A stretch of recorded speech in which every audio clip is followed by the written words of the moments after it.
So student, now I am continuing with the anterior tibial branch which is coming from the popliteal artery in case of horse. This anterior tibial is the larger branch compared to the posterior tibial, and it passes forward through the proximal part of interosseous space and descends along with the two satellite veins on the lateral part of the front of tibia under the tibialis anterior muscle, lateral to the tibialis anterior muscle, and it pass on the capsule of Hock joint, and after passing through the capsule of Hock joint it will give a large perforating tarsal. After giving perforating tarsal, it will continue as a great metatarsal artery. Besides that, anterior tibial also gives the muscular branches to dorsolateral group of leg muscles, that means the extensor muscles of the dorsolateral region of the leg, and it also gives articular branch to the Hock joint or the tarsal joint. It also gives the peroneal artery or fibular artery which run along with the fibula and supply to that region. It and also the twigs coming from the anterior tibial as well as the branches coming from the lateral tarsal artery, they form a network on the dorsal surface of the Hock joint, and that network is known as rete tarsi dorsale. Now this rete tarsi dorsale will give two slender metatarsal arteries. These are called as lateral and medial dorsal metatarsal artery. Now the medial dorsal metatarsal artery, it is running in the furrow between the medial small metatarsal and the large metatarsal, that is the third metatarsal, and join with the medial superficial plantar metatarsal artery as it reaches on the distal aspect of the metatarsal. Similarly, the lateral dorsal metatarsal artery, it runs on the dorsal face of large metatarsal. It is not running in the furrow, it is running on the dorsal face of large metatarsal bone, and it is lost by joining with the great metatarsal artery, or it is just lost in the dorsal metatarsal region. Now, both these metatarsals are supplying to the dorsal aspect of the metatarsal region. Now, the great metatarsal artery, which is the continuation of the anterior tibial. It runs under the cover of extensor brevis muscle, which is present in the metatarsal region on the dorsal aspect, and tendon of lateral extensors muscles on the vascular groove of the large metatarsal, and then in the groove between the large and lateral small metatarsal artery. Now, in the distal surface of large metatarsal bone, this will be dividing into the lateral and medial digital artery. Now, if you remember the posterior tibial, the posterior tibial on the fetlock region, what was happening? There was joining of great metatarsal with the plantar arteries to plantar metatarsal artery to form the distal plantar arch. Actually, from that digital plantar arch, there will be origin of the lateral and medial digital arteries, right? And now these how it will happen, that the great metatarsal artery firstly join with the two or more plantar arteries, plantar metatarsal arteries. They are now known as a plantar because they are in the digit region, so they are also called as plantar digital sometime.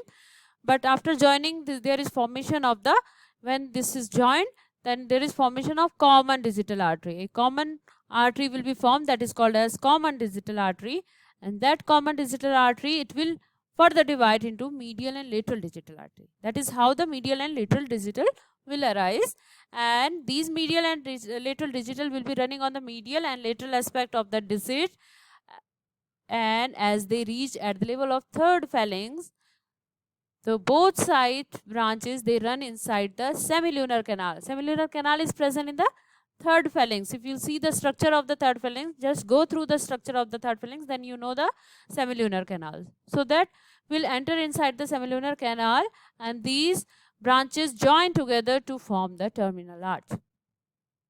And the digital arteries, from the arch, they will give rise to dorsal and polar supply of the digit region, that is, it will be giving the artery of the digital joints, artery of the distal tendons, artery of ergot, artery of synovial sheath, and articular branches to the skin of the digital joint. Now what is the peculiar thing here, that at the level of fetlock joint, just before the fetlock, the common digital artery which is formed is deeper in this location. It is deep in the skin region, but at the level of fetlock, this digital artery will come in the superficial aspect of the fetlock region, and it will be related to corresponding vein in front and nerve behind. So it is quite superficial at this location. So it is quite prone to the injury. That is why in case of horse, it is very much recommended to take care of their foots, because the arteries are superficial at the level of the fetlock joint. Now branches which are mainly coming from the arch, as you know already, in the brachial artery in the forelimb region, it is the same branches which are coming in the brachial artery in the forelimb region. That is artery of first phalanx, artery of distal cushion, dorsal artery of second phalanx, volar artery of second phalanx, and dorsal artery of the third phalanx, which will be supplying to the entire fetlock, pastern and coffin 3 joint region as well as the adjoining region. Now this was all about the horse, and further I will continue in the next lecture about the external iliac artery of the bovine, and I am just showing you the flow diagram here. In case of bovine, this is the external iliac artery, and this external iliac artery, after arising from this aorta, it will be giving the first branch, that is the circumflex iliac artery, right? Deep circumflex iliac artery. And in case of bovine, this deep circumflex of iliac artery will be supplying similar to the iliolumbar arteries of the horse, right? Then beside this deep circumflex iliac artery, another branch which is not shown here is the external spermatic, which is arising.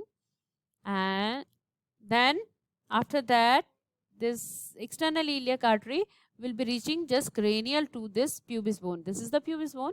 You can see this is the pelvic girdle portion, this is the ilium, this is pubis, and this is the ischium portion. Just anterior to the pubis, at this level, it will be called as femoral artery, and this femoral artery will be giving this trunk, that is pudendroepigastric trunk, along with the deep femoral artery. It is also giving the anterior femoral artery. Then in case of bovine, it will give the saphenous artery. In case of bovine, this saphenous is a main branch.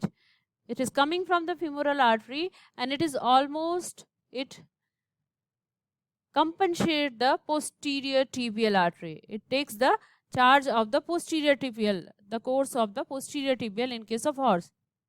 The saphenous course will be similar to the posterior tibial in case of horse. Then it will be giving the articular branch to this stifle joint. Also it is giving the posterior femoral artery, and then after that it will be known as the popliteal artery in case of bovine. Then popliteal artery will be supplying anterior tibial and the posterior tibial. This is anterior tibial and this is the posterior tibial. Anterior tibial running on the dorsal aspect and the posterior tibial will be running on the volar aspect. Now this anterior tibial, as it reaches the hocks region, it will be giving here, somewhere here, it will be giving the perforating tarsal. That perforating tarsal will be joining with the medial and lateral plantars, which are coming from the saphenous, not from the posterior tibial as in horse. In horse, this was coming from the posterior tibial. Lateral and medial tarsals was coming from the posterior tibial, and from the tarsal the lateral and medial plantar was arising. But here the condition is different. Lateral and medial plantar will be coming from the saphenous artery here.